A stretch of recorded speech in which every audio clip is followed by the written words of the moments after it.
tardes a todos.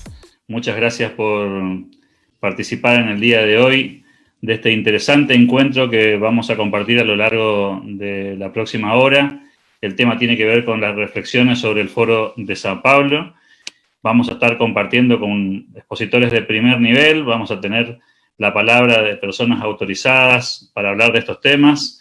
En primer lugar, quiero agradecerle muy especialmente a todos los organizadores, las instituciones organizadoras de este encuentro, en particular a la Fundación Cívico-Republicana, a México Libertaria, a Fundación Libertad de Argentina, al Grupo Unión, a CEDICE de Venezuela y, por supuesto, al Club de la Libertad, como así también a todas aquellas instituciones que han apoyado la realización de este encuentro, en particular a la Fundación Frederick Naumann, a la Cátedra Alberdi de Mendoza, a la Asociación Civil Río Paraná de la provincia de Santa Fe, a la Fundación Progreso y Libertad de Neuquén, a la Fundación Liberar de Córdoba y a la Fundación Humboldt de Mendoza. Gracias a todos por acompañarnos en este encuentro que vamos a tratar de aprovechar al máximo. Me parece que es el momento de escucharlo a Ricardo López Murphy. Le doy la bienvenida. Ricardo, muy buenas noches. Lo escuchamos. Buenas noches a ustedes. Por supuesto, es una alegría poder participar de esta jornada y generar en lo posible una discusión, un debate sobre un tema que en general ha servido de excusa a muchas de las limitaciones y fracasos que nuestros países han tenido. Yo tiendo a mirar al Foro de San Pablo como un proyecto que los sectores colectivistas de Latinoamérica han tenido para organizar y coordinar sus fuerzas en la región e imponer lo que fue conocido como el socialismo del siglo XXI, que en el fondo es el viejo proyecto colectivista arropado y maquillado bajo nuevas vestimentas, pero con la misma concepción conceptual y teórica. Mi reacción frente a esto siempre ha sido: no le echemos la culpa a ellos de lo que intentan hacer. Reflexionemos sobre lo que hacemos nosotros. Y en ese aspecto yo quisiera decir que la clave de enfrentar exitosamente el proyecto colectivista es tener tanto en la elaboración conceptual, argumental, en nuestra narrativa, una defensa de nuestros valores, de nuestras propuestas, como en el ejercicio de la vida política práctica, tener la lucidez y la capacidad de urdir coaliciones que permitan llegar al gobierno, ejercer el gobierno, ser exitosos, y no hay nada que los hará retroceder más que si cumplimos estas dos premisas. Vamos a la primera. ¿Cuál es el proyecto en el fondo que nosotros defendemos? El proyecto es la democracia republicana, que tiene como punto crucial la división de poderes, la alternancia en el poder, el gobierno limitado, el debido proceso, la autonomía de los gobiernos locales, la aceptación y la convicción de que la pluralidad de voces no puede identificarse y apropiarse del Estado, que el Estado debe permanecer laico, es decir, reconociendo la pluralidad de ideologías y de credo, y que sobre todo debe cautelar los derechos cívicos e individuales de nuestros ciudadanos, y que su motivo central es preservar la libertad y el derecho a la felicidad y al proyecto de vida propia. Lo segundo que hemos argumentado, y creo de manera exitosa cuando se nos ha escuchado y logramos que nos escuchen, que el proyecto económico de la economía de mercado, de la economía social de mercado, como decían los Ordo Economics alemanes, ha sido muy superior al modelo alternativo. Miren las experiencias que compiten con las ideas de la libertad. El modelo teocrático, el modelo del siglo XXI, del socialismo del siglo XXI, el modelo corporativo. Esos tres modelos, el modelo comunista, la utopía sangrienta de la Europa Oriental, esos modelos han fracasado donde se los ha aplicado. Más, no solo han fracasado, han llevado al colapso. Y si uno observa con cuidado la experiencia de los países exitosos del mundo, como no ve ninguno exitoso bajo las ideas colectivistas, no ve ninguno exitoso que no haya respetado esa combinación de la democracia republicana o liberal y la economía de mercado. También forma parte de nuestra concepción tener una mirada y una actitud constructiva respecto al infortunio. Nosotros siempre hemos expresado nuestra sensibilidad frente a eso. Lo único que hemos afirmado es que el infortunio es por naturaleza un fenómeno temporal y no puede ser una excusa para vivir del esfuerzo de otros. Al revés, está en el corazón de nuestras ideas que ganar el pan con el sudor de la frente, ser responsable de nuestro destino, contribuir con ejemplaridad al desarrollo de nuestra familia hacia la calidad de una ciudadanía vigorosa, consecuente y no expuesta al vasallaje del clientelismo. Ahora bien, dicho esto en términos generales, cada vez que a lo largo de una extensa vida pública como he tenido en mi caso, siempre que en los debates hemos logrado transmitir este mensaje, yo debo confesar que hemos sido muy persuasivos. Es muy difícil ir contra esta evidencia que rompe los ojos, evidencia en términos de la protección de las libertades y de los derechos de los ciudadanos, evidencia en términos de la prosperidad, evidencia frente al modelo teocrático, al modelo corporativo o al modelo comunista. Ahora, yo diría, donde muchas veces hemos fracasado es en la defensa consecuente de estas ideas a lo largo y a lo ancho de las sociedades y sobre todo en la instrumentación política. Porque a veces hemos confundido la cátedra y el giro académico con el trabajo que hay que hacer en la política. Y esto es enormemente importante que lo sepamos distinguir. En la política hay que construir y hay que ampliar las bases de sustentación, hay que convocar y establecer alianzas, y siempre, después de esta larga vida pública, a mí me preguntan, ¿no hay que conceder en los principios? No, uno puede ser consecuente en los principios, pero tener la destreza, la apertura, la flexibilidad para constituir las coaliciones que finalmente llegan a los gobiernos, y no hay mejor mensaje que una gestión exitosa. Y allí, para ir finalizando y dar lugar a los expositores de hoy, quiero ser muy práctico. Eso está disponible en todos nuestros países.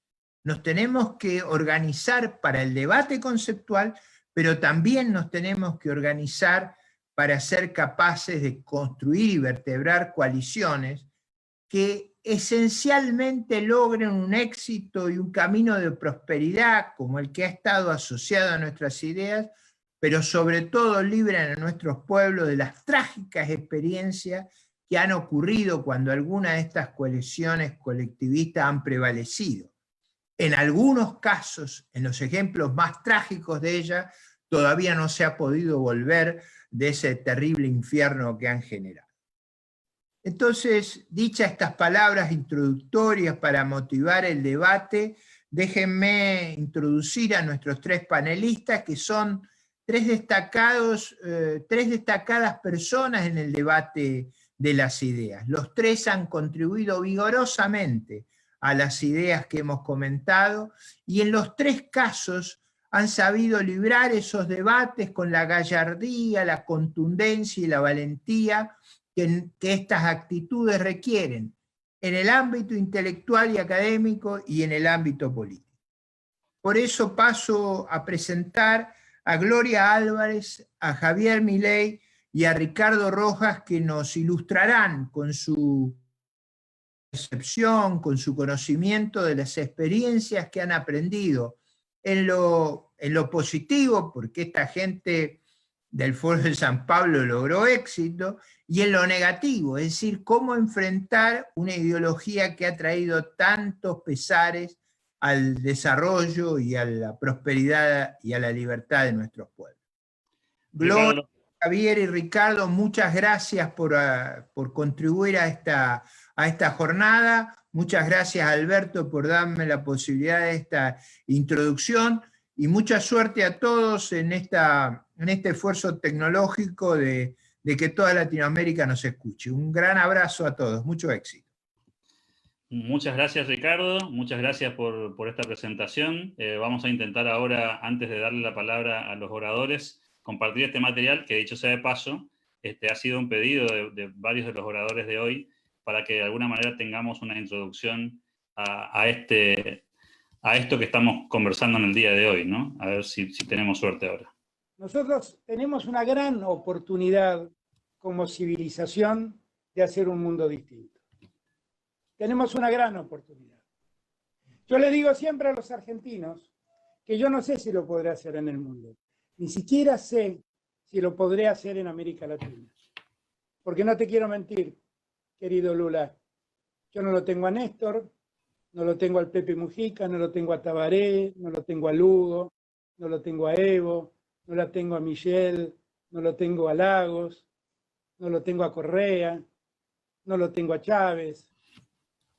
A duras penas somos dos que queremos cambiar el mundo. Uno está en México, se llama Andrés Manuel López Obrador, y otro soy yo. Y nos cuesta mucho discutir. Te escuchaba recién contar cómo fue la construcción. Yo de algún modo la viví acompañando a Néstor, de lo que fue el Mercosur primero, donde fuiste un personaje central, y donde que fue la construcción del UNASUR después, donde fuiste un personaje central, y la voluntad que tenía América Latina de ser esa gran patria grande que se uniera para enfrentar el desafío de la globalización. Pero ¿sabes qué me pasa hoy? Que los Estados Unidos rompieron el UNASUR y crearon el PROSUR. Y que no solo les alcanzó eso, también hicieron todo lo posible porque la CELAC desaparezca. Y tampoco les alcanzó eso.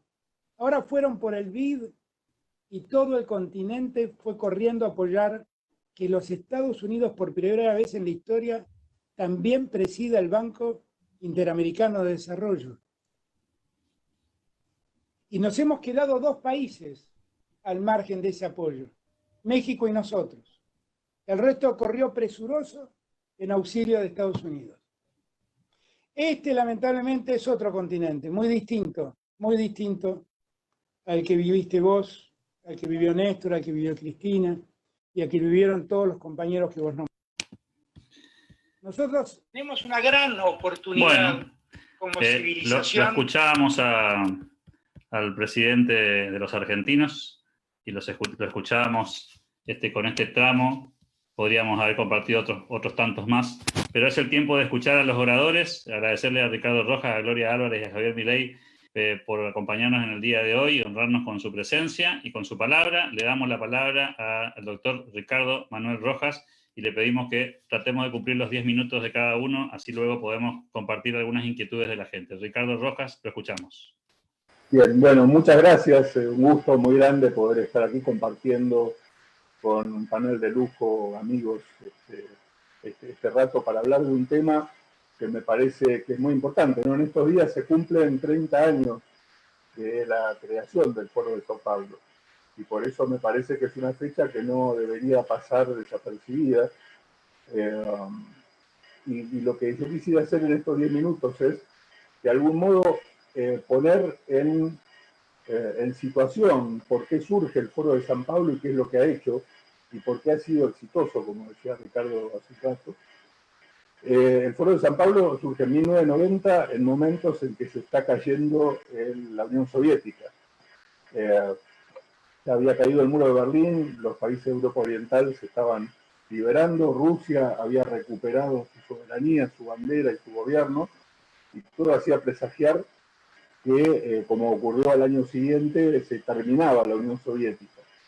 América Latina estaba llena de partidos políticos pequeños, grupos, algunos incluso terroristas, armados, que eran sostenidos por la Unión Soviética durante décadas, fueron mantenidos por la Unión Soviética, partidos comunistas, partidos socialistas, revolucionarios, de todo tipo, todos partidos minúsculos en general y que no tenían ningún tipo de injerencia en las elecciones cada vez que las había, pero que todos vivían muy bien del aporte que recibían de la Unión Soviética. La caída de la Unión Soviética hacía presagiar que iban a dejar de recibir el apoyo que tenían, y entonces deciden reunirse para ver qué iban a hacer en el futuro.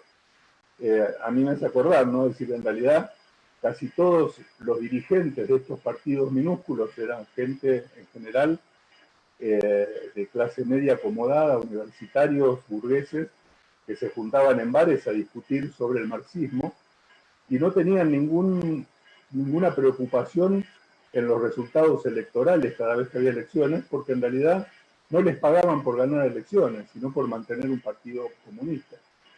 Ante la alternativa de perder esto, deciden juntarse a ver qué hacer. Y se dan cuenta que la única solución que tienen para poder subsistir como opciones políticas es empezar a ganar elecciones, es decir, empezar a trabajar en serio. Y es lo que hicieron, ¿no? El Foro de Sao Paulo, fíjense hasta qué punto ha sido exitoso, y por eso yo quería que pasaran esos primeros 45 segundos de lo que hablaba el presidente Fernández, porque en realidad en el año 90, cuando se reúne el Foro de Sao Paulo por primera vez, el único país, el único partido que estaba en el gobierno de todos los que formaban ese grupo, que hoy luego fueron más de 120 partidos políticos y agrupaciones, el único que estaba en el gobierno era el Partido Comunista de Cuba. No había ningún gobierno socialista o comunista o formando parte de ese grupo que tuviera poder en ningún otro país. A partir de los trabajos del Foro de Sao Paulo, en primer lugar se tomó Venezuela, Chávez gana las elecciones, y a partir de ahí, bueno, Lula, Dilma en Brasil, Lugo, hablábamos de, bueno, Uruguay, Ecuador con Correa, Chile con Bachelet, Ortega en Nicaragua, Maduro y Chávez en Venezuela, la lista es larga, han tenido mucho éxito en tomar el poder en sus países, no en hacer buenos gobiernos, sino en ser exitosos para, digamos, llevar adelante programas que hagan bien para que sus países crezcan, porque todos han terminado mucho más miserables, pero sí para lo que era su propósito, que era tomar el poder. Entonces, rápidamente, ¿en qué consistió esta nueva estrategia, ¿no? Como decía bien Ricardo, pasaron de la revolución marxista, que era una revolución violenta y sangrienta, ¿no? Era el proletariado que tenía que rebelarse y tomar el poder y vencer a la burguesía y al capitalismo y tomar el poder del Estado. Obviamente ellos sabían que eso jamás iba a ocurrir en América Latina, por lo menos ellos no lo iban a poder motorizar. Entonces deciden cambiar esa estrategia, liberados del dinero de la Unión Soviética, ¿no? que no ponía ya tantas condiciones sobre qué tipo de socialismo debían encarar. Se genera esta idea del socialismo del siglo XXI, que tiene dos aristas. Una arista que es cultural, ¿no? la cultural e intelectual, torcer el concepto de las palabras, eso daría para largas charlas, pero que es muy interesante, tergiversar los conceptos políticos. Obviamente el pueblo sigue siendo el que capitaliza el poder, y obviamente esta visión positivista de pueblo que en realidad es un ente que se supone que tiene voluntad propia, pero que es en realidad la voluntad de quienes manejan el poder del Estado. Es un pueblo que en realidad empieza a hacer la revolución después de ganar una elección. Y este es el otro punto de este socialismo del siglo XXI. Mientras se genera la discusión intelectual contra el capitalismo, contra el neoliberalismo o el liberalismo, contra los ricos y poderosos y contra todos los que ellos piensan o invocan como enemigos del pueblo, al mismo tiempo desarrollan una estrategia casi de manual, porque fue calcado en muchos países este procedimiento, para tomar el poder de los países. ¿En qué consiste la nueva estrategia? Lo primero que hay que hacer es ganar una elección. ¿Se acuerdan de la frase de Cristina, ¿no? Si no te gusta, armar un partido y ganar una elección.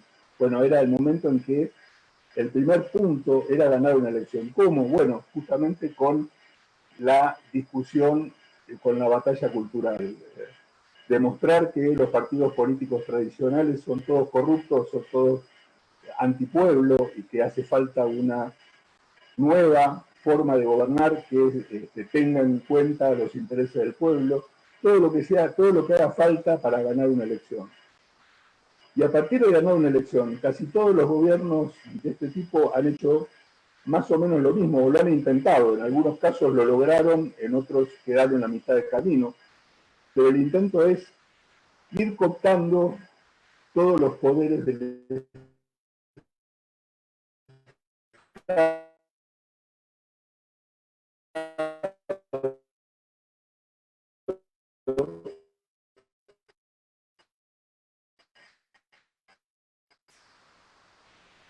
que puedan poner límites con distintos temas y con distinta importancia.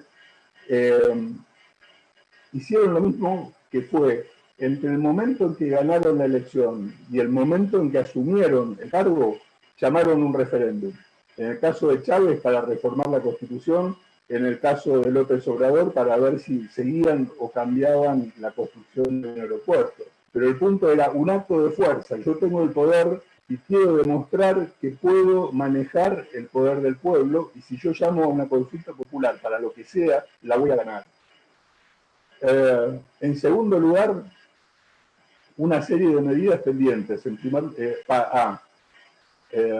anular los demás poderes del Estado, anular el poder legislativo por decreto del presidente, anulando el poder judicial, ya sea presionando a los jueces, ya sea cambiando la forma de integración de los tribunales, o ya sea con leyes como, ¿se acuerdan ustedes? En Argentina se intentó la llamada Ley de Democratización de la Justicia en su momento, que se llegó a sancionar y que luego la Corte la declaró inconstitucional. Anulando el poder legislativo y el poder judicial, el presidente gobierna solo.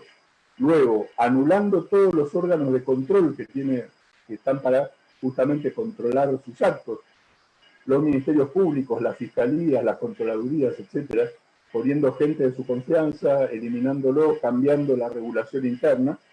Lo que logra es ir acumulando poder político y poder administrativo. Luego acumula con eso, puede acumular poder económico, esto es, empieza a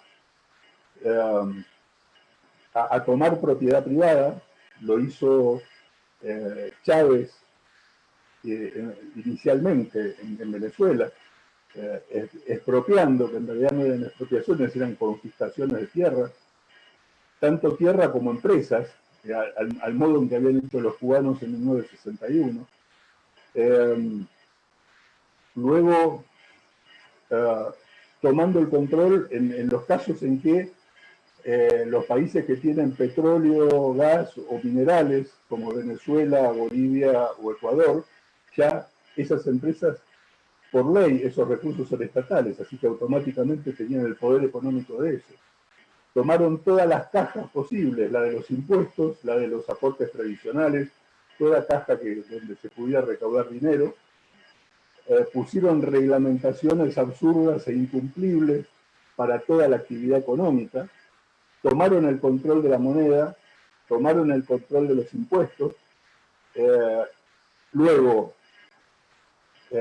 tomaron el control del órgano destinado a regular las elecciones, porque luego tenían que mantenerse en el tiempo. Tomaron el control de las calles para demostrar que el pueblo está de su lado. Tomaron los medios de comunicación, ya sea tomándolos efectivamente, comprándolos o amenazándolos. Y finalmente reformando la Constitución para eternizarse en el poder indefinidamente. Este fue el plan, que era mucho más realista que la utopía de la revolución proletaria que proponía el marxismo. Este socialismo del siglo XXI lo que dijo es, primero ganemos la elección y a partir de ahí hagamos la revolución con las propias herramientas que nos da el sistema democrático institucional que rige en el país. Eso es parte de la perversión que tiene este modelo. Y que si ustedes se ponen a analizar, se ha verificado en casi todos los países de los amigos del presidente que he mencionado, casi todos ellos han intentado llevar a cabo este modelo, en muchos casos con éxito, en muchos casos en forma muy sangrienta, como Venezuela o Nicaragua actualmente. Curiosamente, el presidente no menciona ni a Maduro ni a Ortega en su discurso. Y bueno, yo creo que es importante, y con esto cierro esta primera parte, justamente hacer una especie de recordatorio de cuál es nuestro problema. Luego tendremos que discutir cómo solucionamos esto, pero por lo menos saber cuál es el problema. Gracias. Muchas gracias, Ricardo Rojas. Gracias por esta presentación. Vamos a tener luego tiempo para el intercambio. Es el tiempo ahora de Gloria Álvarez. Le damos la bienvenida. ¿Cómo estás, Gloria? Te escuchamos. Hola, ¿qué tal? ¿Cómo están? Muchísimas gracias a todos los que están presentes.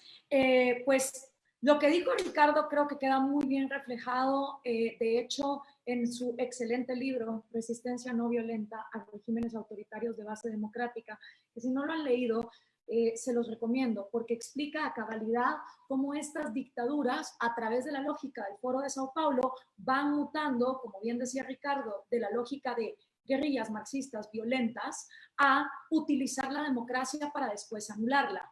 Si quieren entender cuál es obviamente la lógica de estas pésimas decisiones económicas, que no solo el Foro de Sao Paulo fue el primero en implementarlas en América Latina, tenemos la CEPAL con su famosa sustitución de importaciones y esa lógica mercantilista que nos viene heredada desde la corona española, pero que también ya era intrínseca de las civilizaciones precolombinas, donde el individuo es un borrego a sacrificar en favor del Estado.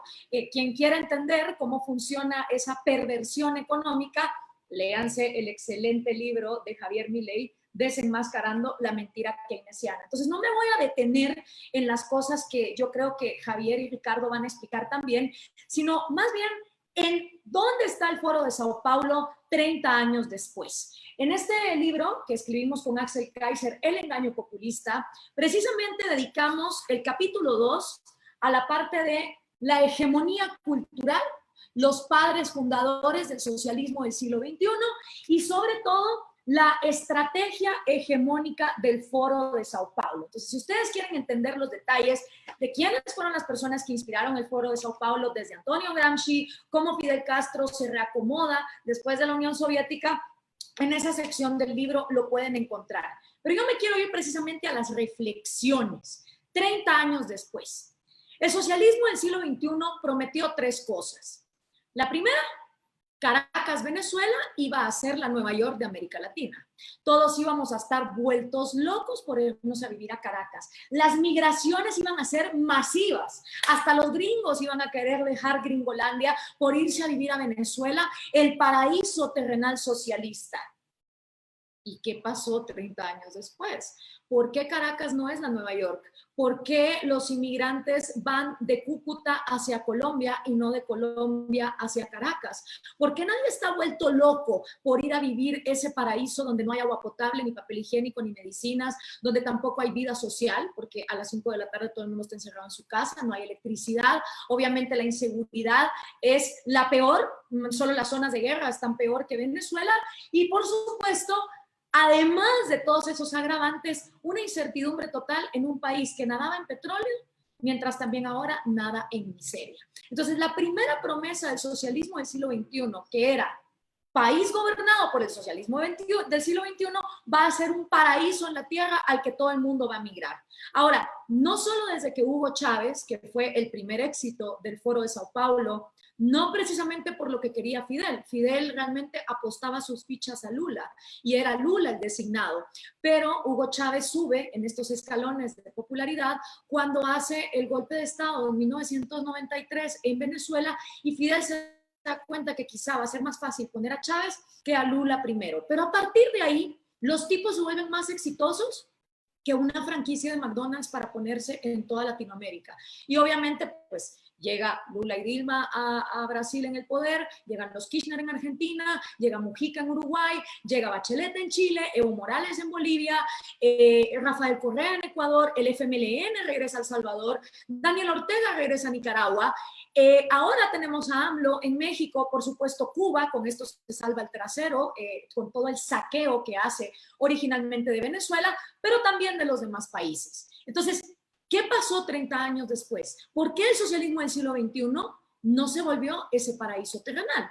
Pues por la segunda promesa que hicieron. El socialismo del siglo XXI y el Foro de Sao Paulo prometieron acabar con la corrupción en el continente. Nos prometieron que esas oligarquías mafiosas corruptas de los años 90 que habían hecho mercado solo para las oligarquías serían cosa del pasado. ¿Qué pasa 30 años después?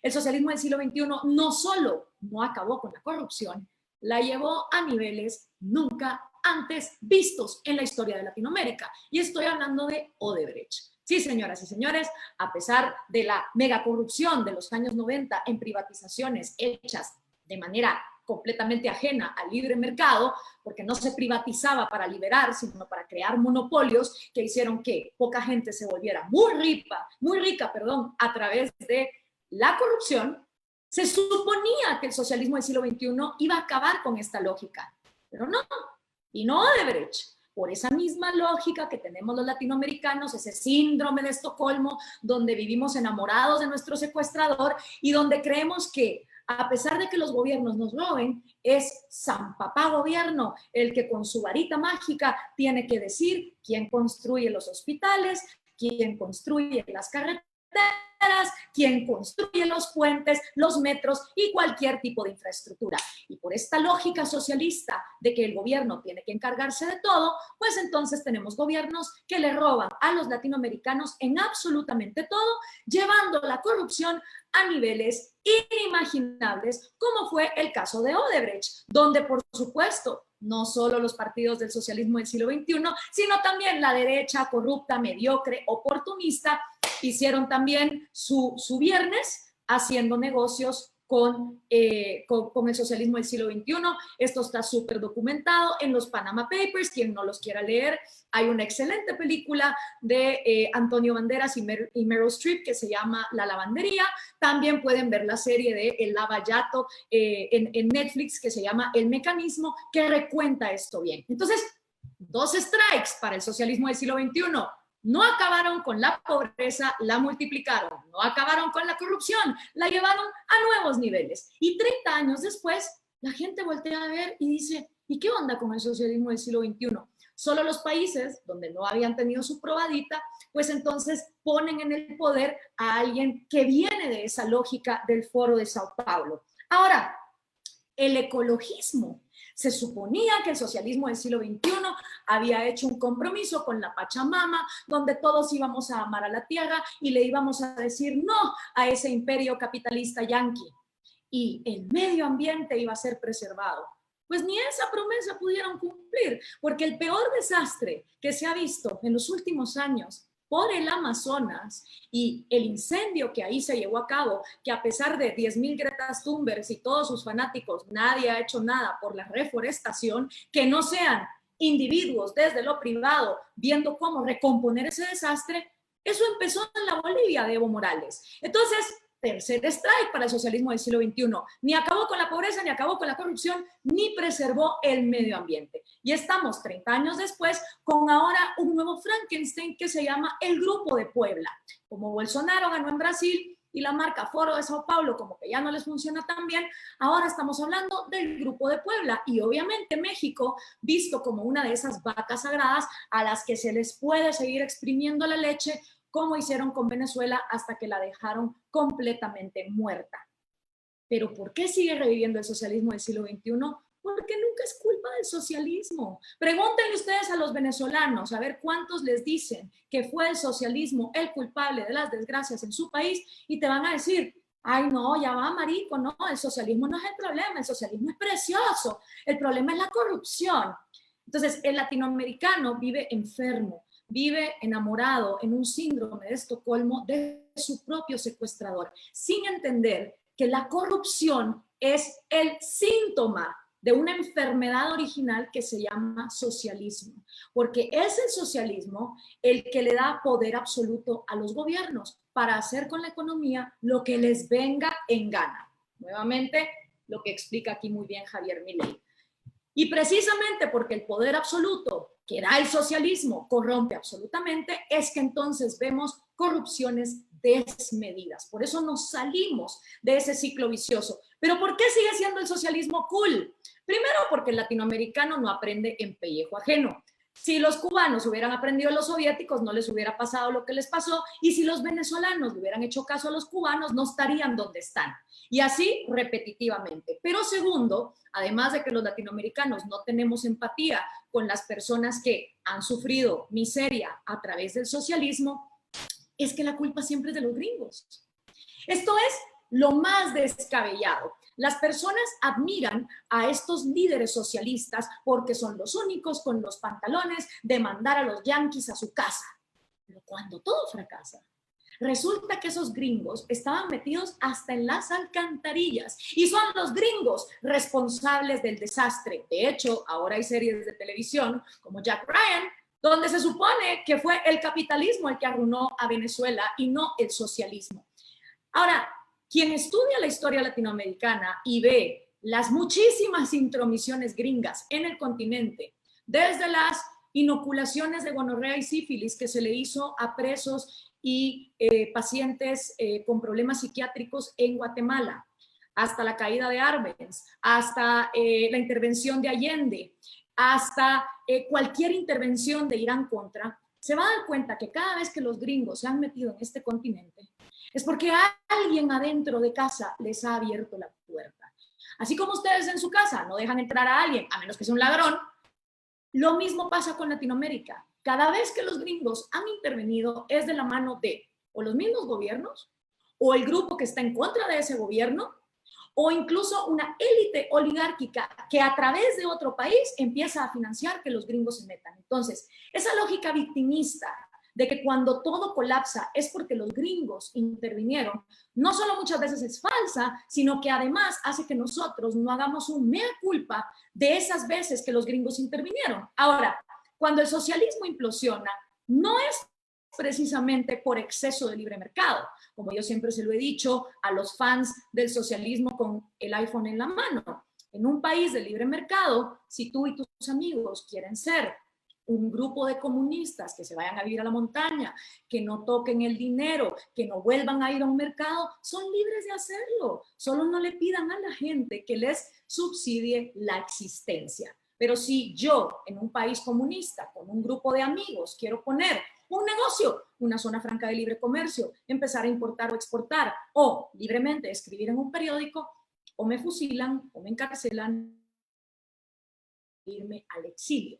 Esa es la diferencia. En un sistema libertario, hasta los comunistas caben, siempre y cuando no estén jodiéndole los derechos individuales a los demás. Pero en estos sistemas totalitarios y socialistas, el que quiere vivir libre es asesinado, extorsionado, censurado o encarcelado. Entonces, esa es la reflexión que yo quiero hacer. 30 años después, todas las promesas fantásticas que el socialismo del siglo XXI le hizo a la gente no se cumplieron. Y por eso es que ahorita está fracasando. Gracias.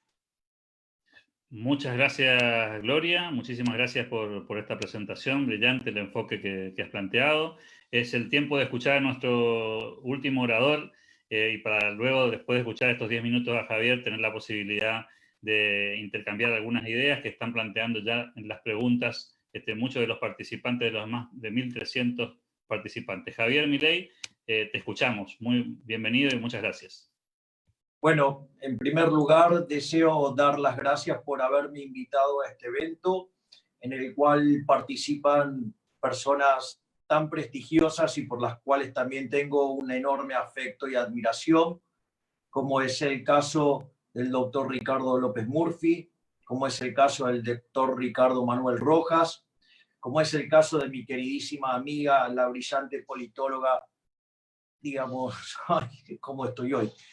Gloria Álvarez, y también, digamos, el caso de mi gran amigo Alberto Medina Méndez.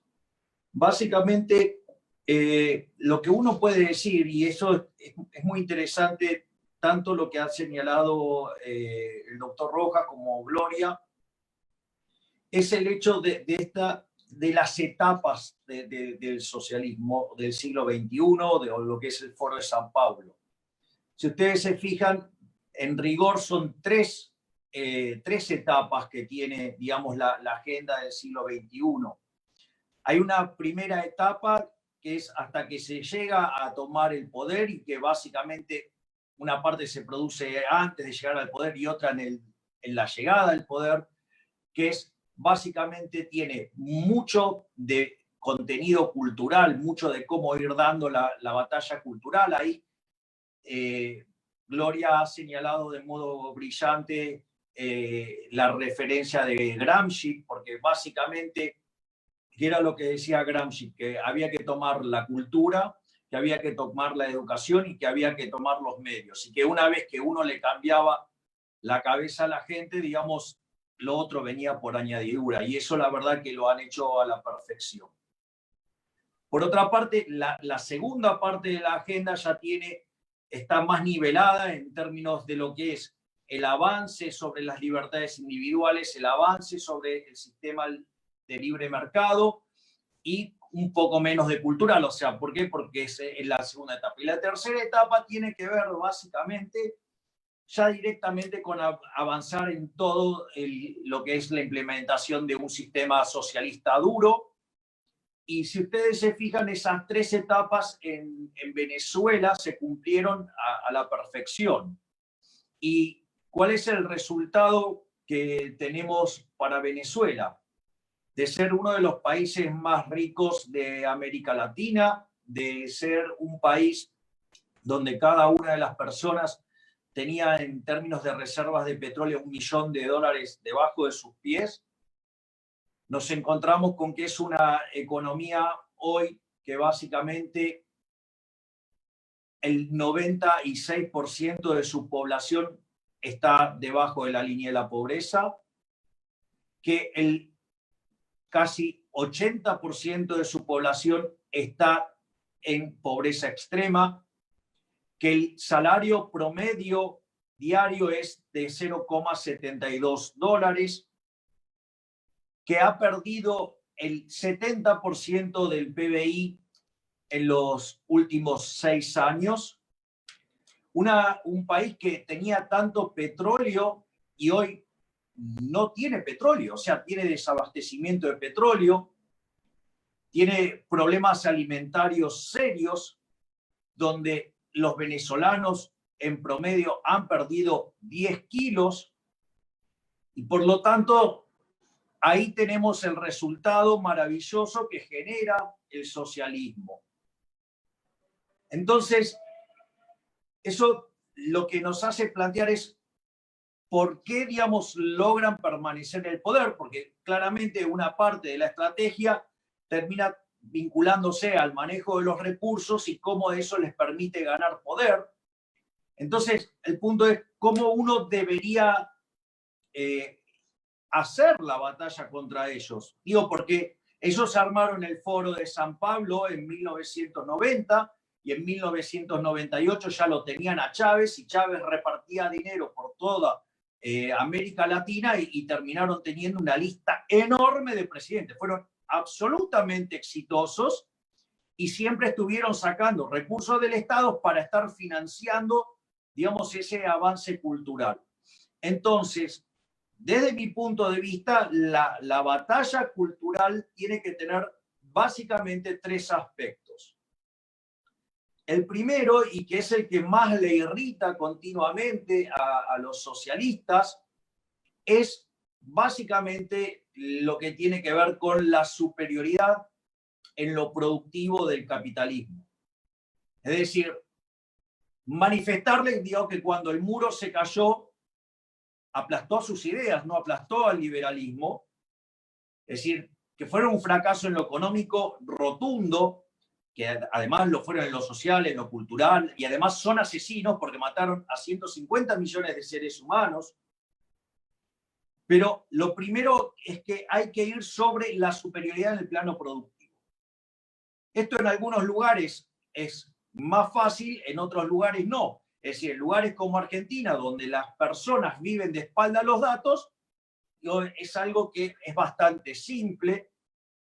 O sea, y ahí uno lo que tiene que estar mostrando es la performance, ¿no? Entonces uno nota que básicamente aquellos países que son más libres son 8 veces más ricos que los que son reprimidos. Aquellos países que son libres, el decil más bajo de la distribución está 11 veces mejor que lo que está en el país reprimido.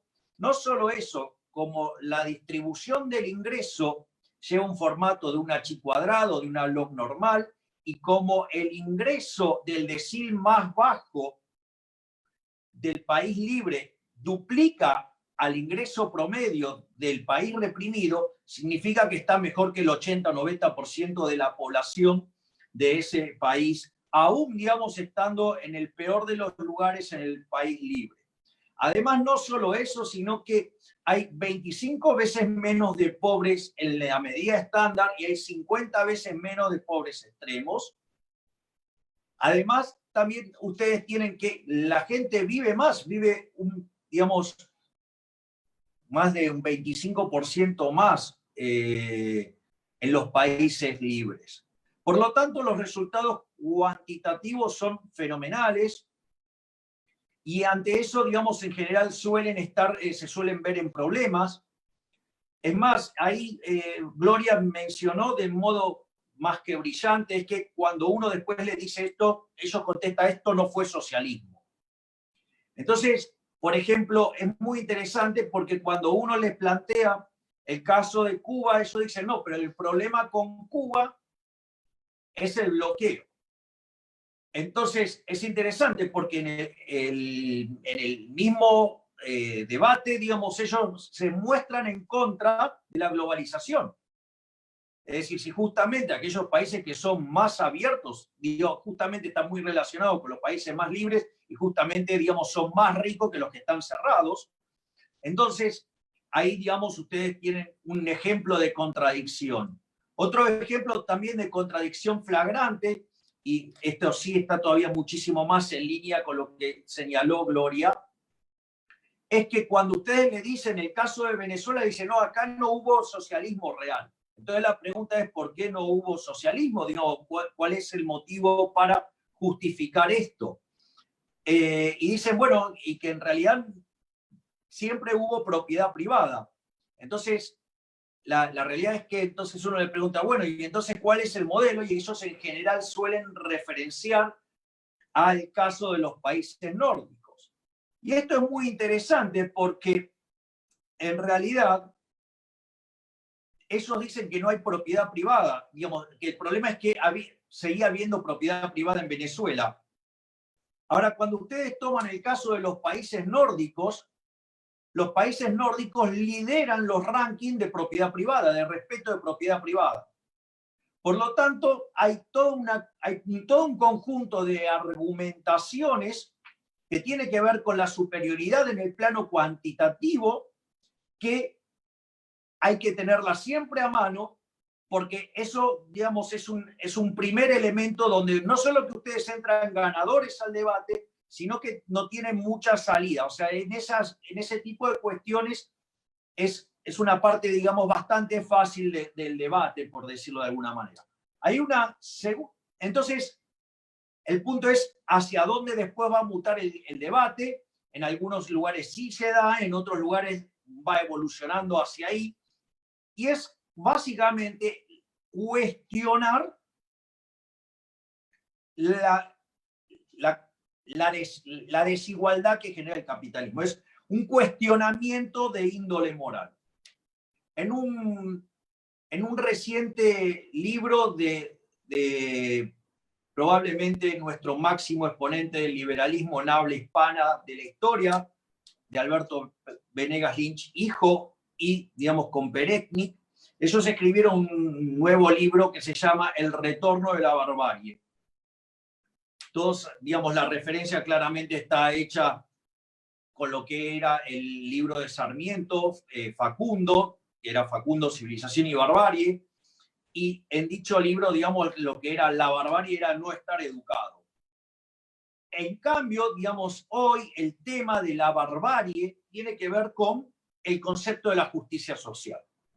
Y ahí es donde entonces uno empieza a tallar sobre lo que es el plano de la batalla cultural que tiene que ver con lo moral.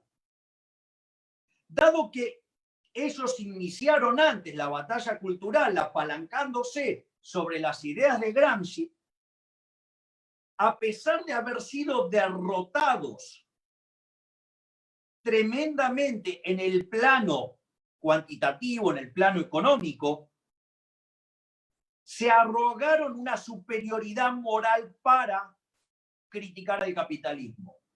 De hecho, hay un libro brillante de Hayek, digamos, que recientemente volvió a republicar Editorial Unión, de Hayek, con 3 conferencias, que se llama Democracia, Justicia y Socialismo. Es interesante porque el tema de democracia plantea el problema vinculado a las democracias ilimitadas, llámese populismo. Lo que tiene que ver la parte de la justicia es el artículo famoso del atavismo de la justicia social, que en definitiva la justicia social es injusta. Y me parece muy interesante el tercero de los artículos o conferencias de ese libro, que es sobre el socialismo, donde Hayek señala que en general uno siempre discutía con los socialistas en la cuestión cuantitativa, es lo que se denomina en el plano positivo. Sin embargo, lo que dice en ese artículo es, ojo, porque si van a atacar la cuestión moral del capitalismo, es necesario dar una batalla en el plano moral. Y tener claro que también en el plano moral nosotros somos superiores. Y esto, ¿qué es lo que pasa? Cuando ustedes entran en esta discusión, el eje central es la distribución del ingreso. Es decir, el problema de la justicia social tiene que ver con el problema de la distribución del ingreso. Entonces, el primer punto para entrarle es, de vuelta, la cuestión cuantitativa. ¿Por qué? Porque ellos miran el indicador raulsiano, es decir, el decil más alto contra el decil más bajo, pueden hablar del Gini o pueden hablar del Atkinson, pero en realidad lo que ustedes tienen que plantear es que ustedes, eso es una foto, y esa foto no dice nada respecto a la lógica subyacente de cómo se generó la distribución del ingreso. Porque si fuera por eso, entonces deberíamos estar aplaudiendo a Venezuela porque hoy tiene el coeficiente Gini más bajo de la región. ¿Por qué? Porque están todos pobres. Entonces, lo que uno tiene que explicar es mostrarle que eso es una foto y que esa foto en sí mismo no dice nada. Si no se entiende el proceso que está atrás. Entonces, para empezar a entender el proceso que está atrás, uno tiene que empezar a estudiar sobre la retribución del mercado de factores, tiene que empezar a entender de microeconomía en serio, tienen que entender de análisis de bienestar, de análisis de la distribución, tienen que entender de equilibrio general y bienestar. Cuando uno termina de cerrar esa película, entonces, cuando van sobre el renglón más básico, ustedes van a descubrir que esto está con mucha claridad planteado en la teoría neoclásica, es que la retribución de los factores viene dado por el valor del producto marginal de ese factor. Es decir, que en definitiva la cuestión del valor, que es el precio, tiene que ver con las preferencias, con la escasez, es decir, lo que ocurre en el mercado y el producto que ustedes generan. Obviamente, donde si ese producto no satisface las preferencias de nadie, el precio es cero y no pueden pagar nada por ningún factor. Entonces, sí, estoy cerrando, estoy yendo hacia el remate. Entonces, ustedes tienen que van a intervenir las preferencias, ¿sí?, la escasez y la productividad. Y eso es lo que va a determinar la retribución del factor. Entonces, cuando ustedes entran en esa discusión, lo que les va a pasar es que eso los va a llevar a un callejón, donde al final del callejón se van a encontrar con una discusión de la teoría del valor. Entonces el problema radica por qué los socialistas trabajan con la teoría del valor trabajo y nosotros trabajamos con la teoría subjetiva del valor. Es más, digamos, la teoría subjetiva del valor desarrollada por Menger, por, digamos, Gibbons y por Walras, digamos, aplastó la teoría del valor trabajo. Entonces, ¿por qué en el fondo los socialistas no absorben esta situación? Entonces, una puede ser porque estén efectivamente adoctrinados y otra porque, digamos, o sea, sean intelectualmente deshonestos. Porque cuando ustedes utilizan la teoría subjetiva del valor, cada persona se lleva una retribución acorde a lo que ha aportado el proceso económico-social. Entonces, claramente uno se lleva en función de lo que trabajó y en función de lo que aportó. Por lo tanto, el sistema es justo. Pero ¿qué pasa?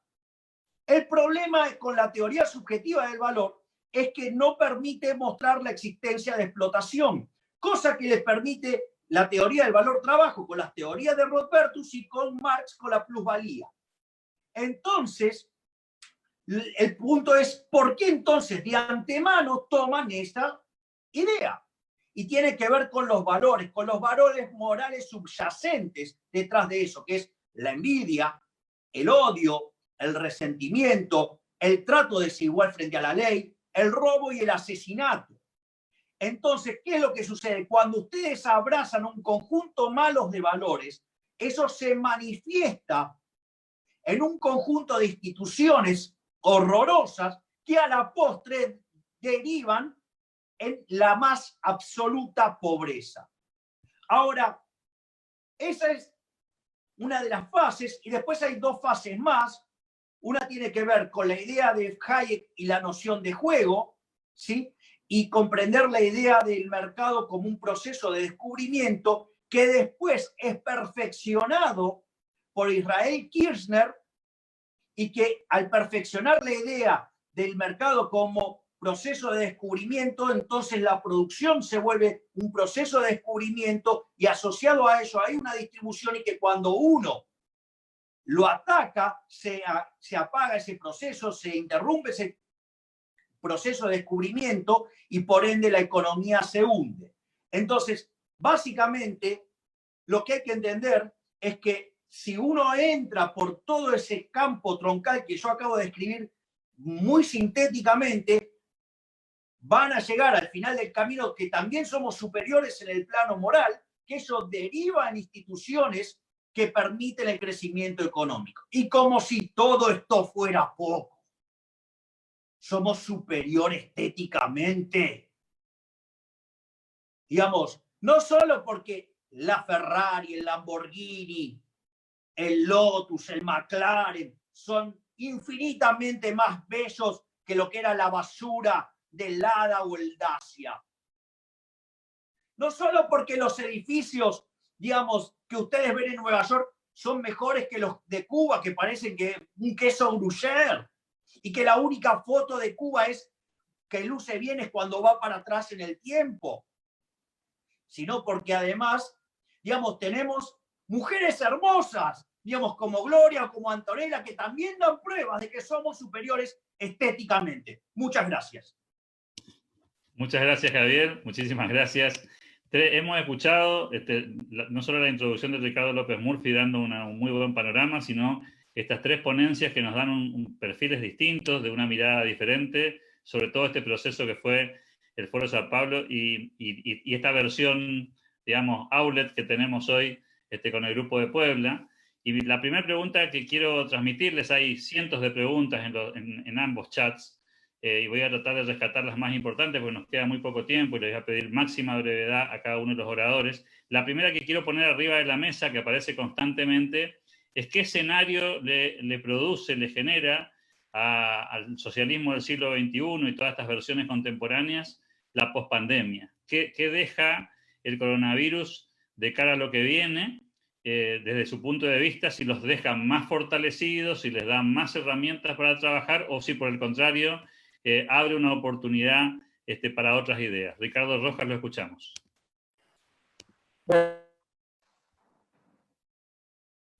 Lo tenemos sin audio, Ricardo. Lo tenemos sin audio. Ahora sí. Creo que desde que empezó la cuarentena lo venimos discutiendo esto. Yo creo que en realidad todo lo que se está haciendo a partir del virus que tenemos está generando una acumulación de poder y un acostumbramiento de la gente a que el gobierno pueda hacer lo que quiera, que realmente es muy peligroso y que deja un precedente terrible hacia el futuro. En primer lugar porque, bueno, hoy es el coronavirus, mañana será cualquier otro virus, será la gripe. La gripe ha matado todos los años muchísima más gente que el coronavirus, con lo cual podría haber cuarentenas por la gripe todos los años. Y además se van generando mecanismos de control nuevos, novedosos, y que corren a la gente por el miedo, y en realidad nada bueno se puede esperar del futuro a partir de esto. Toda forma de coartar libertades a la larga produce efectos permanentes que son muy contraproducentes. Yo creo que la gente no tiene que acostumbrarse a esto que le están hablando de la nueva normalidad. La normalidad es una. Nosotros tenemos que volver a ser libres y no pensar que hay una nueva forma de ser libres que el gobierno nos va a decir cuál es de aquí para adelante. Es una nueva batalla que hay que librar. Muchas gracias, Ricardo. Gracias por la brevedad también. Te escuchamos, Gloria. ¿Está sin audio? ¿Está sin audio? Así como menciona Ricardo que los gobiernos han avanzado a través del pánico y a través de un falso dilema, porque a los socialistas y totalitarios les fascinan los falsos dilemas, entre salud o economía, cuando sin economía no hay salud, han sido también muy hábiles en equiparar encierro con salud, cosa que no hay ningún estudio científico que demuestre que tu sistema inmunológico, que es la única cosa que te puede salvar del coronavirus, mejore estando encerrado. Entonces, distanciamiento humano hecho sinónimo con encierro produjo los abusos totalitarios, estatistas y de ahorcamiento de la economía. El único país donde yo vi que empezó el gobierno por decir, si nosotros somos los parásitos, deberíamos de nosotros quitarnos de en medio, reducirnos salarios y bajar impuestos para que hoy más que nunca los empresarios y emprendedores y trabajadores tengan más plata en su bolsillo y afrontar esta crisis, fue en Uruguay. No conozco otro ejemplo. En el resto de América Latina, los gobernantes no solo no se bajaron los sueldos, se subieron los impuestos y le metieron a la gente con ese falso dilema de que o economía o salud, la cuestión de meterlos al encierro. Ahora, creo que hoy estamos mejor que hace 4 meses, porque ahorita todo el mundo tuvo una probadita de lo que es vivir sin libertades. Entonces, mientras los gobiernos abusivos están avanzando en un totalitarismo económico, la gente psicológicamente encerrada en su casa, perdiendo empleos y sin libertades, tuvo una probadita de lo que es el comunismo y el socialismo. Y eso nos dio la oportunidad a personas como nosotros de trabajar y hacer la batalla de las ideas de manera más incesante que nunca. En lo personal, he participado en más de 300 colaboraciones en Zoom y en diferentes plataformas digitales desde que esto empezó. Entonces, la buena y la mala noticia es que el futuro será más libre de acuerdo a lo que nosotros hayamos hecho. Y a mí me queda claro que por lo menos en mi persona y en los que estamos aquí presentes, hicimos una excelente labor para defender a las hormigas de las cigarras, haraganas y parásitas que están vendiendo un falso dilema del pánico para avanzar en un estatismo. Brillante, Gloria, muchas gracias. Es el turno de escucharlo a Javier. Lo más breve que pueda, Javier. Voy a tratar. Básicamente, lo que uno tiene que entender es que esto constituye un trípode en la forma bajo la cual los socialistas avanzan. Esto, digamos, yo lo planteo en la parte final de mi nuevo libro que se llama Pandenomics. Y básicamente es, por un lado, el miedo, por otro lado, lo que tiene que ver con el uso político de la pandemia, que se convierte, eso está planteado, por ejemplo, en un trabajo de Michel Foucault de 1975 que se llama Vigilar y Castigar, en el capítulo 3, que tiene que ver con la disciplina y cómo, digamos, la peste se convierte en el paraíso del político totalitario. Y la tercera pata de este trípode, que es lo que tiene que ver, está vinculado a la maravillosa obra, el nuevo libro que ha publicado el doctor Ricardo Manuel Rojas junto a Andrea Rincón García, que es la supresión sistemática del derecho de propiedad como delito de lesa humanidad. Cuando ustedes unen esos tres elementos, pueden ver cómo se constituye el avance del socialismo y que ustedes lo van a estar viendo o notando sobre un aumento de la presencia del Estado sobre la economía. Ahora bien, todo depende en qué estadio están y en cómo se avanza en esa solución o en esa implementación. Digamos, en el caso argentino, aunque están avanzando de modo sistemático, de modo profundo, de modo muy complicado, y que pareciera ser el peor de todos los casos, en especial cuando Alberto Fernández hace una mención de todo un conjunto de presidentes que fueron parte, digamos, son parte del Foro de San Pablo, y además con la impronta colectivista y el avance sobre todas las libertades. Entonces, uno dice, parece ser un escenario tremendamente oscuro. Pero ahí, de vuelta, es muy interesante el punto que levanta Gloria, es la probadita del socialismo / comunismo. Es decir, a Argentina le están dando una probadita, una cuchara bastante grande. Les diría que sería un platón de sopa importante. Y dada la situación económica de Argentina, las personas empezaron a reaccionar. Las manifestaciones, tanto la del 9 de julio como que fue superior aún a la que ya había sido importante del 20 de junio, los reclamos, a diferencia de otras manifestaciones que podrían ser hasta contradictorios en sí mismos, se respira las ideas de la libertad. De hecho, la consigna, y eso estaba reconocido en todos los medios de comunicación, salvo C5N, pero esa basura no cuenta, era libertad y justicia. Y cuando ustedes iban sobre las consignas de las personas, era libertad y derecho de propiedad, tanto en el 9 de julio como en el 20 de junio. Es decir, la gente empezó a despertar. Y entonces, en el momento que estalle la crisis, a los socialistas se le van a quemar los papeles. Por eso hay que estar muy preparado, hay que tener las herramientas muy afiladas, porque en cuanto se dé la crisis, esa restricción que hoy se da sobre los medios de comunicación, quitando o censurando a voces liberales, tenemos que estar preparados para ir con todo sobre ellos, porque como somos superiores en lo productivo, en lo moral y en lo estético, no podemos perder y frente a una crisis los vamos a pasar por arriba. Muchas gracias, Javier. Les propongo, a partir de una reflexión que hizo Javier en su ponencia, que me pareció interesante como disparador, ¿no? Él decía, bueno, cuando el Foro de Sao Paulo arrancó, si uno lo mira punta a punta, uno podría decir, bueno, a lo largo de esos años ha colocado muchos presidentes, decía Javier.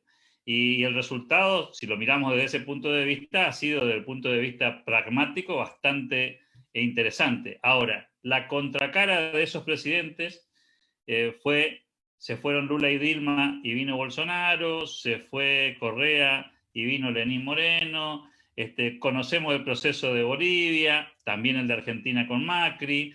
La pregunta sería, mirando estos 30 años que plantea también Ricardo Rojas, ¿cuál es el saldo? Porque lo que reemplazó al Foro de San Pablo no fue necesariamente una versión a la que nosotros suscribiríamos.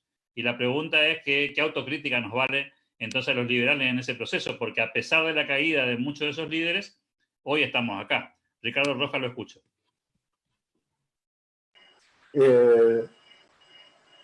Sí, bueno, a ver, los liberales tenemos una culpa que creo que la estamos discutiendo mucho en estos tiempos, por lo menos aquí en Argentina, de poder librar esa batalla cultural como corresponde.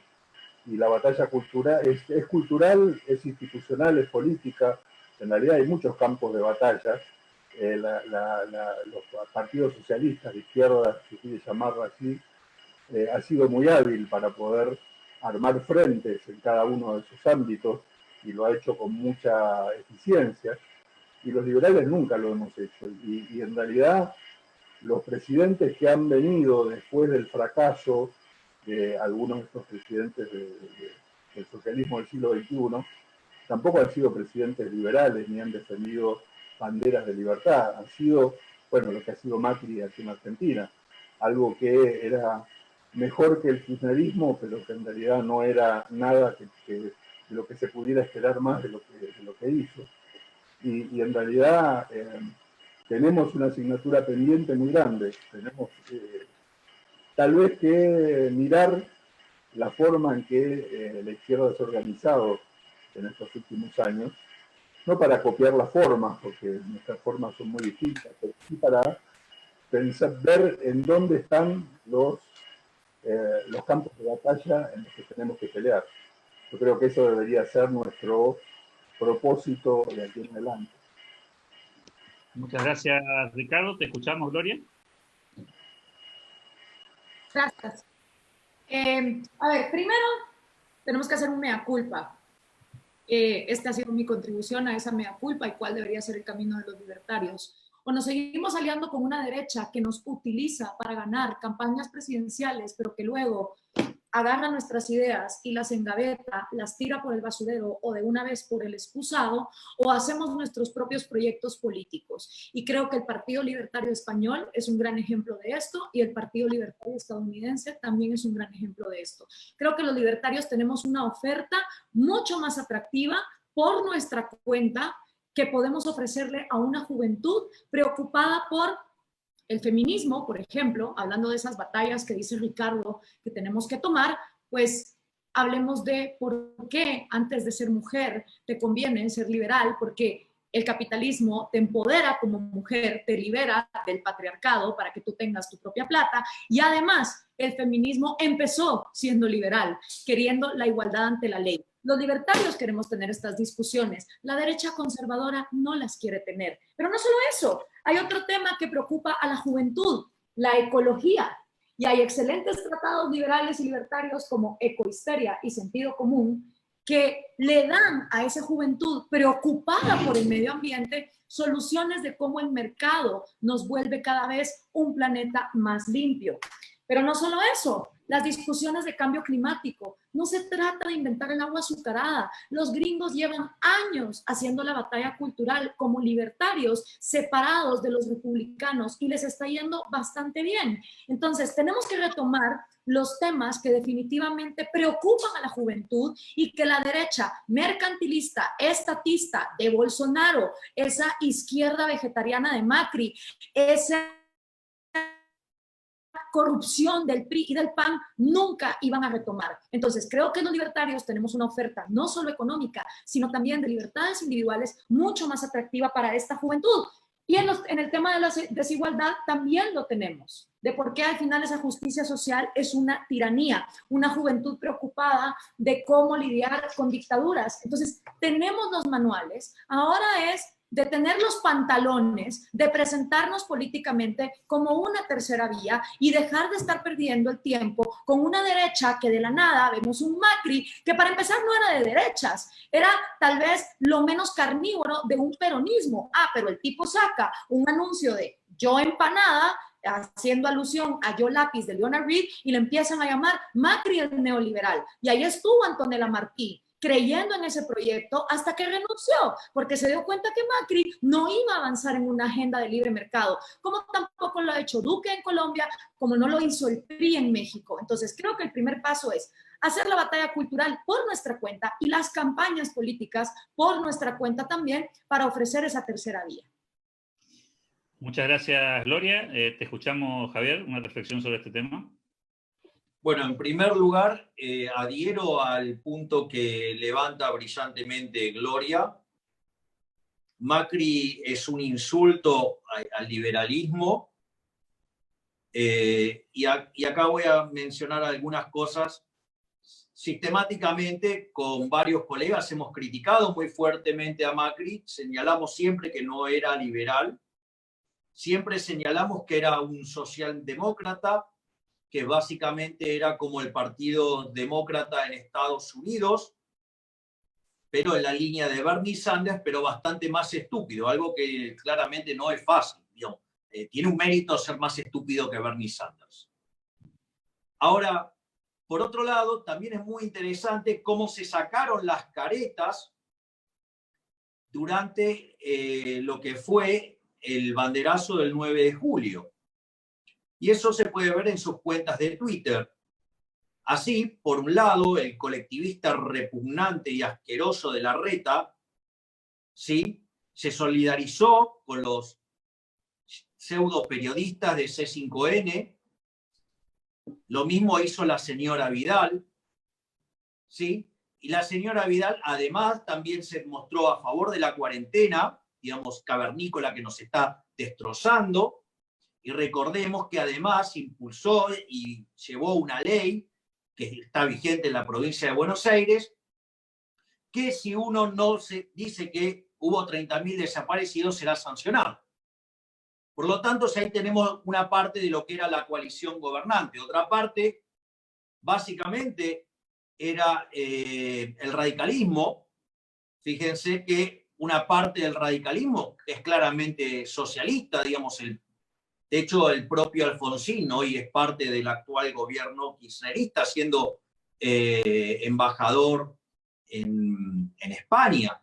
Y lo que tiene que ver con la coalición cívica, un impresentable como Fernando Iglesias, que a los liberales nos buscaba estigmatizarnos con apodos y con cosas, y eso lo hizo además varias personas del gobierno, como Massot, o como Rodrigo Pena, que además utilizaban las herramientas del Estado para perseguir a liberales.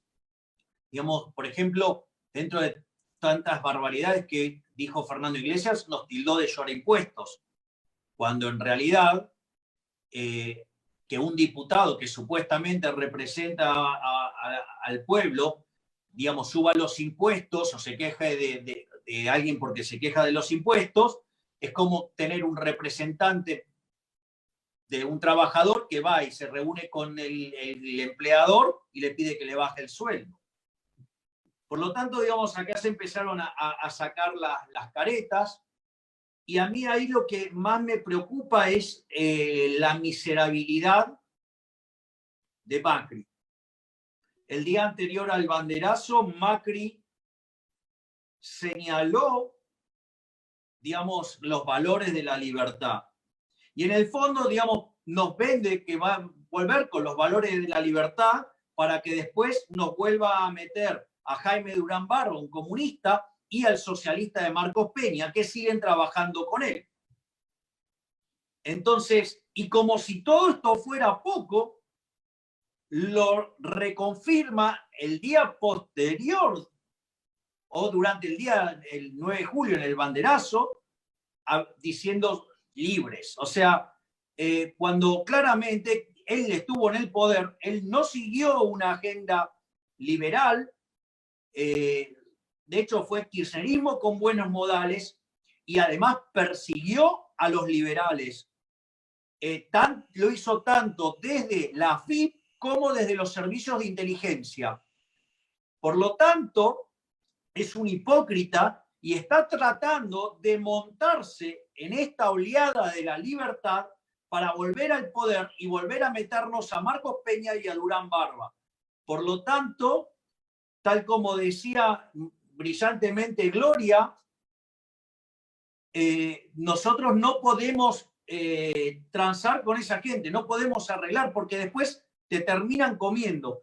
Y en eso también hay una cuestión positiva, porque yo veo que el trabajo que están haciendo muchos liberales por lograr armar algo en términos políticos, y eso tiene que ver con el trabajo que está haciendo mi queridísimo amigo Agustín Echevarne con Formando Unidos, o el trabajo que están haciendo los chicos del Partido Libertario, o por ejemplo lo que está tratando de hacer Ricardo López Murphy para volver al ruedo con Recrear, digamos, también lo que estaría aportando el Partido Demócrata, digamos, que hoy está liderado por Carlos Walter, o también, digamos, lo que tiene que ver con el Partido Autonomista Nacional, digamos, el PAN.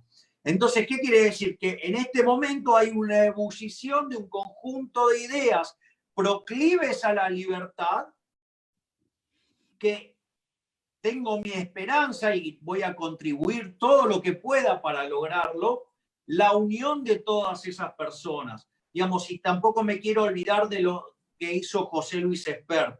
Entonces, digamos, me parece que podemos ir avanzando en una solución donde nuestros mejores exponentes empiecen a tener un peso electoral, y nadie mejor que nosotros para marcar los desastres socialistas, los desatinos socialistas que nos van a meter en esta crisis, y para decirle a la gente que si nosotros, digamos, que si ellos aceptan nuestra propuesta, nosotros sí vamos a replicar el milagro argentino que hicimos entre 1860 y 1895, que de ser un país de bárbaros, en 35 años nos convertimos en el país más rico del mundo, porque nosotros somos los que podemos levantar los valores de Alberti. No, digamos, el kirchnerismo, que es el camino a Venezuela, y tampoco la basura de Macri, que es un mentiroso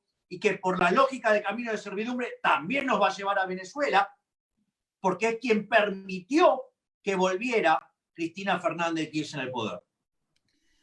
Muchas gracias, Javier. Hacemos la última. Les pedí una respuesta muy corta a los tres. Hay un montón de preguntas. Lamentablemente no tenemos el espacio del tiempo para poder contarles todas. Hay muchos saludos, muchas felicitaciones para cada uno de los tres oradores, para Ricardo López Murphy, para cada uno de ustedes. Quiero cerrar con esta última consulta.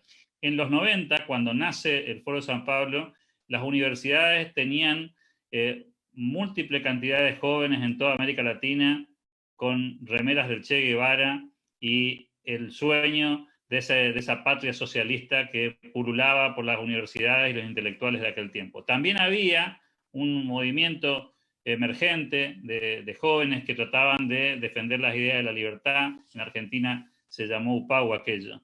Hoy, 30 años después de esta experiencia tortuosa que ha vivido América Latina con el socialismo del siglo XXI, tenemos una juventud que sigue a muchos de ustedes, a Javier, a Gloria, a tantos otros que están en toda América Latina tratando de difundir las ideas de la libertad. Y nos preguntamos, no en voz alta, ¿es esa generación de jóvenes que acompañan en cada uno de los espacios en los que cualquier liberal intenta transmitir ideas las que nos debe mostrar un poco el camino para esa construcción tan compleja y difícil que tiene la política por delante? Lo escucho, Ricardo. Ahí tiene el micrófono. A ver, claramente la universidad es uno de los foros fundamentales para la discusión de las ideas. Claramente las universidades, por lo menos las estatales, están cooptadas hace décadas por la izquierda intelectual, y por lo tanto es muy difícil que puedan penetrar otro tipo de ideas en las universidades, ¿no? La universidad, que se supone que es el lugar donde mayor apertura y libertad de expresión debería existir para que todo el mundo pueda discutir y sacar conclusiones, en realidad tiene regímenes estalinistas en cuanto a la difusión de ideas, y en esos lugares los liberales muy difícilmente podemos entrar. El problema es, bueno, ustedes recuerdan el famoso ejemplo de Hayek, ¿no? De la piedra en el estanque. Él decía que el intelectual es el que tira la piedra y va formando olas, las olas que el intelectual, las ideas del intelectual luego van avanzando hacia las orillas y van llegando a todos los niveles de la sociedad. En Argentina, desgraciadamente, las ideas liberales chocan con posiciones puestas fundamentalmente en el mundo universitario y fundamentalmente en el mundo universitario estatal, donde es muy difícil que penetren. Hubo otras épocas donde sí, los liberales estábamos en todas las universidades, teníamos cátedras y podíamos confrontar ideas con mayor libertad. Hoy, y no es casual, una parte de la estrategia de la toma del poder de la que hablábamos hace un rato es cooptar la intelectualidad en las universidades. Y bueno, y esa es una de las batallas que hay que librar. Tenemos que volver a las universidades, volver a discutir las ideas. A mí siempre me entusiasma la cantidad de jóvenes que se acercan, por ejemplo, a eventos como este, de jóvenes universitarios muy interesados en discutir ideas, que muchos que ni siquiera habían oído hablar ni de Mises, ni de Hayek, ni de Rothbard, probablemente escucharon hablar de Milley o de Gloria, y a través de ellos se acercan a las ideas. Pero hay una batalla fundamental que nos compete a los intelectuales, que es la batalla universitaria, y es también una asignatura pendiente. Muchas gracias, Ricardo. Te escuchamos, Gloria, en este cierre. Gracias. Definitivamente cuando hay pasillos dedicados a Che Guevara, salones Vladimir Lenin y bustos a Carlos Marx desde el Río Grande de México hasta la Patagonia, eso no es casualidad, eso se llama estrategia y es la estrategia del Foro de Sao Paulo. Nuevamente ese síndrome de Estocolmo de los latinoamericanos que están obsesionados con que los eduque quien los quiere brutos e ignorantes, los gobernantes. Entonces la gente se queja del marxismo, pero a esa misma gente le preguntas quién debería educarlos y no te contestan el iPhone o yo mismo, te dicen el gobierno. Pues ahí está el resultado. Pero ya no es solo la izquierda marxista en las universidades estatales, es que ahora es cool ser socialista en las universidades privadas, empezando por las universidades privadas gringas. Jonathan Haidt hace un excelente trabajo en su libro The Coddling of the American Mind, A Generation Set to Failure, por esta cosa de lo políticamente correcto, los 6 phases, y cómo en Berkeley, en Harvard, se están graduando socialistas que salen a aplaudir a Ocasio-Cortez y a Bernie Sanders. Lo mismo en las universidades privadas latinas. Entonces, tenés resentidos marxistas en las universidades estatales y niñitos, hijos de papi, que nunca han trabajado en su vida y que se sienten culpables por la riqueza que tienen. Entonces se vuelven marxistas como una apología para distribuirla. ¿Eso qué hace? Que la brecha de gente pensante que de verdad abogue por la libertad sea cada vez más reducida.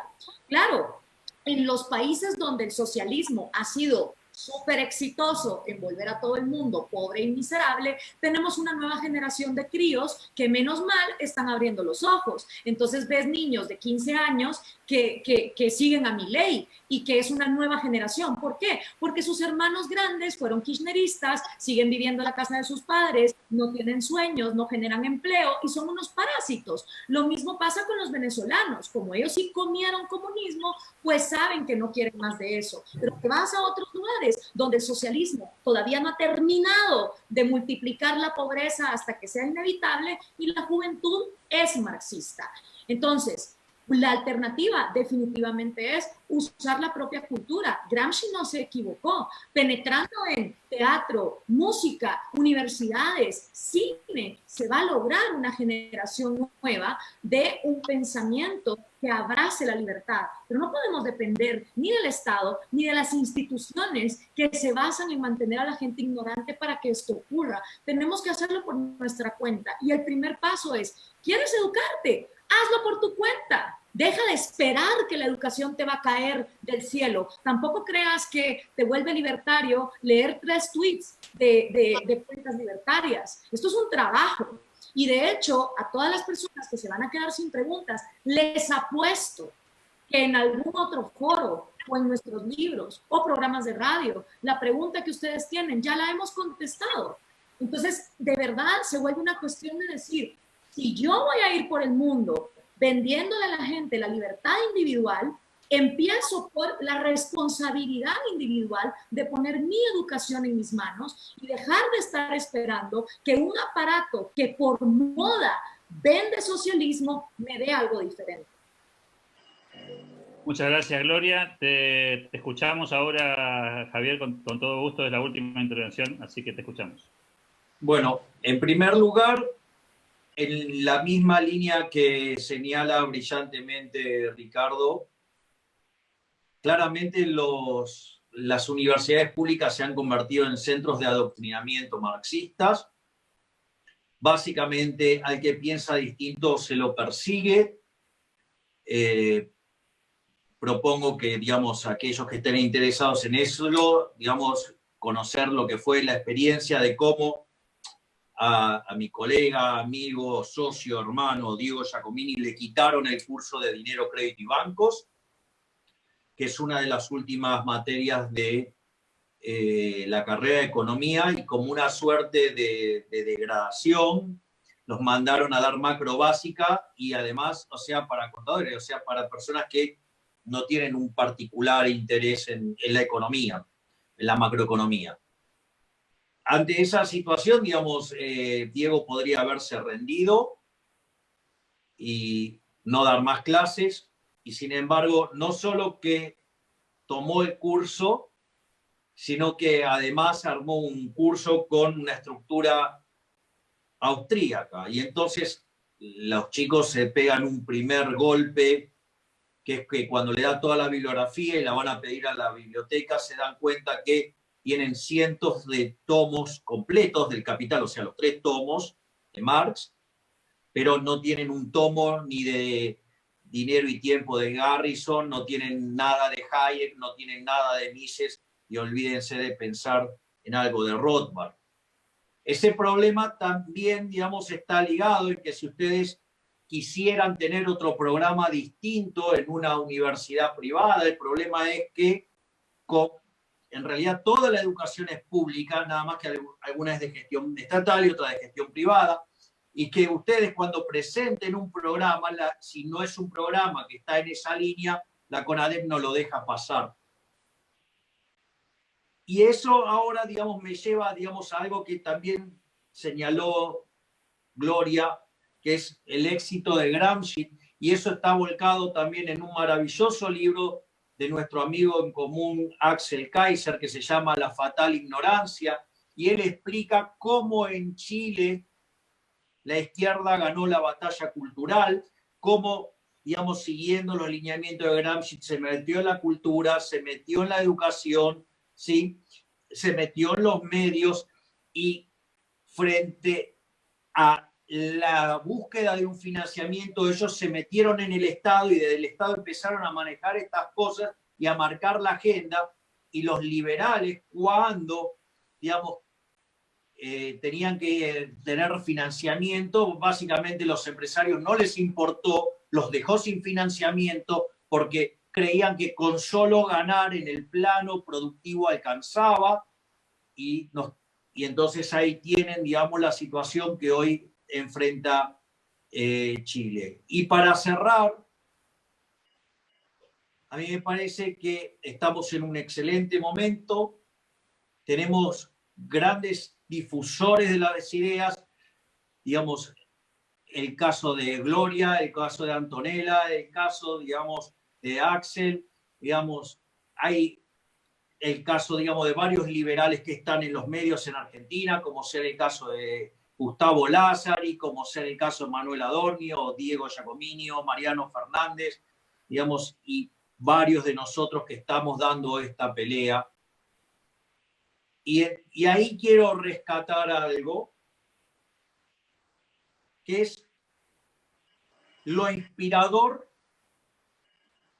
y motivo por el cual, digamos, agradezco públicamente en esta presentación a lo que ha sido la exposición de Gloria en el año 2014 en el Foro de Jóvenes Iberoamericanos en Zaragoza, donde Gloria plantó las ideas de la libertad con una fuerza que fue absolutamente inspirador para todos, donde yo me he sentido influenciado y motivado a agarrar la lanza e ir a pelear por estas ideas.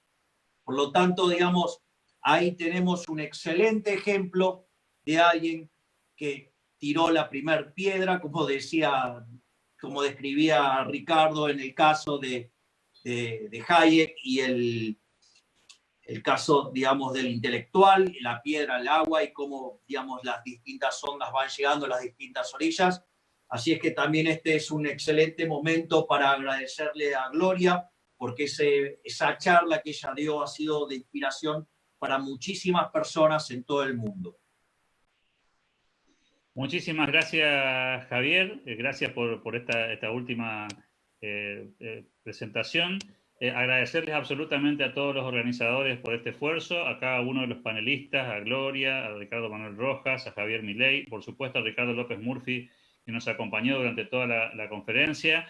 Contarles también a todos los que nos han acompañado a lo largo de este encuentro que vamos a intentar dentro de 2 semanas hacer una especie de segunda parte de esta discusión sobre el Foro de San Pablo y reflexionando con otros intelectuales, con otros amigos sobre esta cuestión. Creo que nos vamos todos muy repletos de ideas y reflexiones para seguir trabajando. Agradecidísimo con cada uno de ustedes. Nuevamente, gracias a los panelistas, gracias a los que nos acompañaron a lo largo de estas casi 2 horas y nos volveremos a encontrar muy pronto. Gracias por la paciencia y gracias por acompañarnos.